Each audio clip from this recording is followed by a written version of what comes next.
Hi, my name is Katie with the Jackson District Library, and we are going to be doing another unboxing video today. Today we have young adult fiction. All right, so our first book is called Wicked As You Wish. It is the first book of a new series called 100 Names for Magic.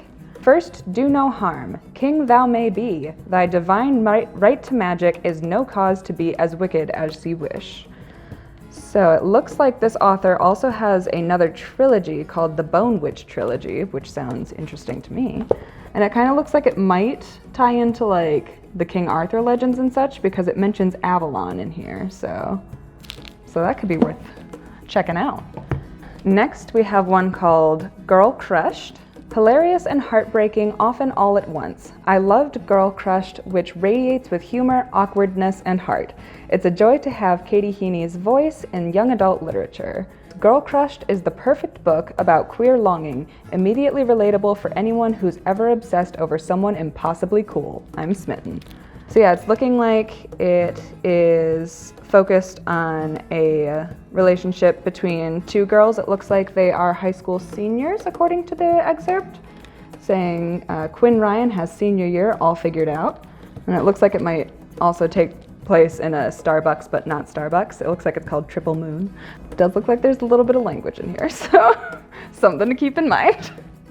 Right, next we've got one that is called When You Ask Me Where I'm Going. It's kind of got an interesting way of writing the title on there.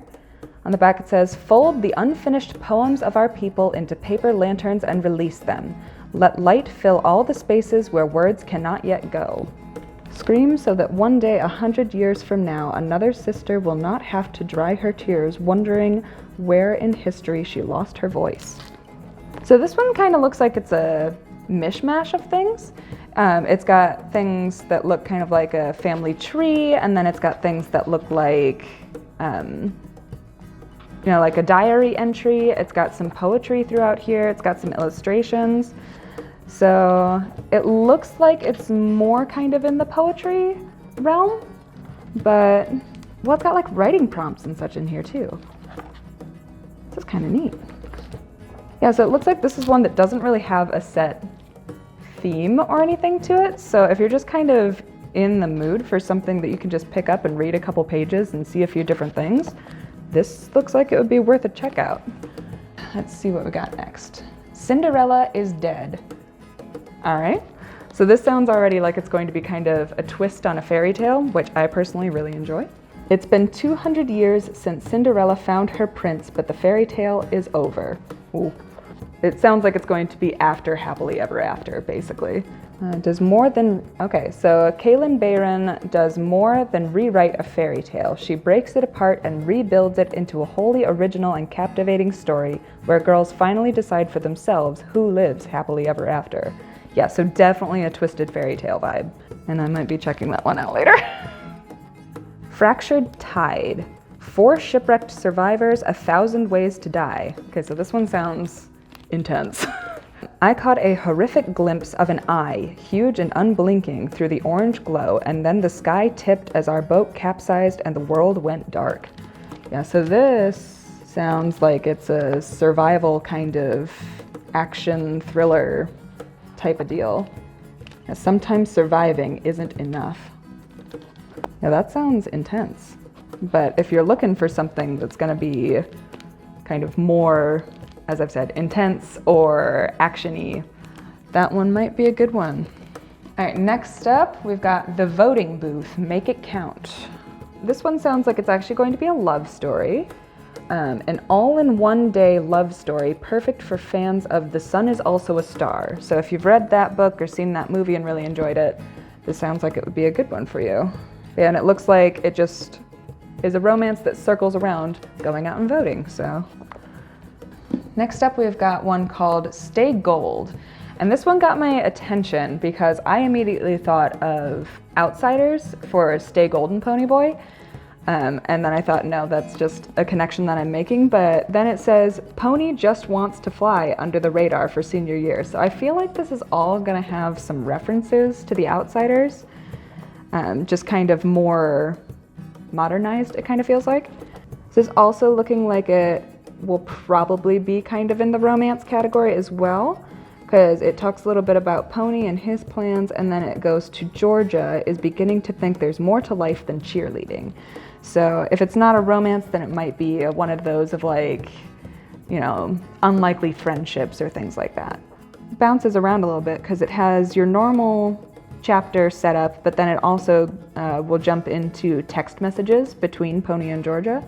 So that's kind of an interesting break to the usual way of reading. All right, so this one is Manners and Mutiny, Finishing School Book 4. So this is the fourth by this author in this line, because the other three are Etiquette and Espionage, Curtsies and Conspiracies, and Waistcoats and Weaponry. So it's kind of, if I'm recalling the series correctly, it's kind of set in a future where things are still kind of Victorian in both style and also like technology. So it's kind of a crossing of, these are all ladies, so they have manners and etiquette and curtsies and all of that, but they are also trained as essentially like assassins, well-mannered women on the outside, but are more dangerous than they let on. Okay, so this one, the title kind of got my attention right away. It's All the Stars and Teeth, which is a very interesting matchup because it's not normally what you think.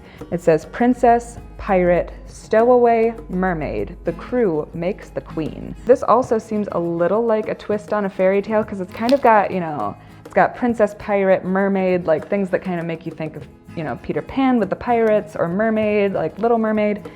Yeah, and it's got some high fantasy kind of involved in it, it looks like, because it says, to secure her place as heir to the throne, she must prove her mastery of the monarchy's dangerous soul magic. So, not sure exactly what soul magic is, but I am intrigued, and that sounds really cool. So this next book is called The Feminist Agenda of Jemima Kincaid. So this is kind of looking like it might be a situation of discovering values and finding ways to promote those values without, you know, being too destructive, I guess. Yeah, the back says, how do you smash the patriarchy without smashing yourself? Jemima Kincaid is a feminist, and she thinks you should be one too. Her private school is laden with problematic traditions, but the worst of all is prom. The guys have all the agency, the girls have to wait around for promposal. She is speaking normatively because only the hetero kids even go. In Jemima's very opinionated opinion, it's positively medieval. So it looks like she's trying to recreate how prom works, basically, because it says, and is a new prom system really enough to extinguish the school's raging dumpster fire of toxic masculinity? So it sounds like it's also pretty funny, at least in the way that it's written. It sounds like it is kind of your typical high school kind of drama going on, but maybe with a little more grit to it.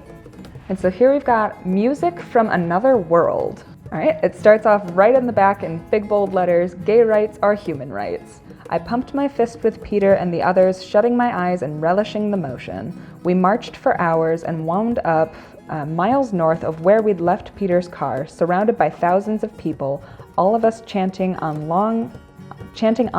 long after our voices had started to give out.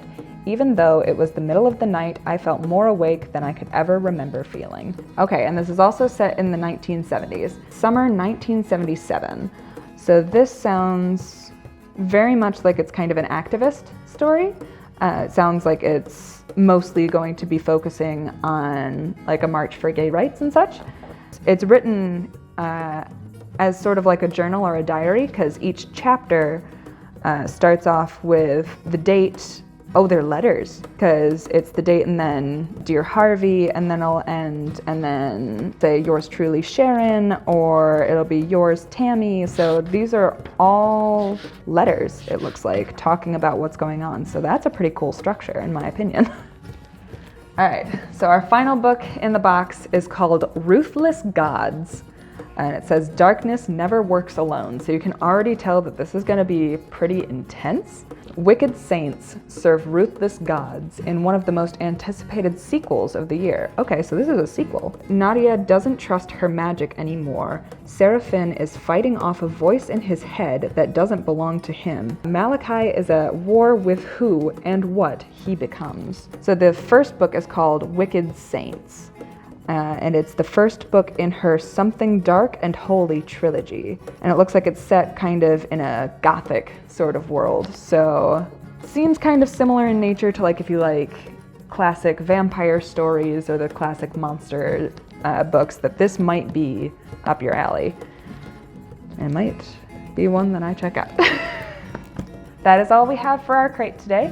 If you saw any books that you liked today, feel free to go to myjdl.com, place it on hold, and pick it up at your most convenient branch.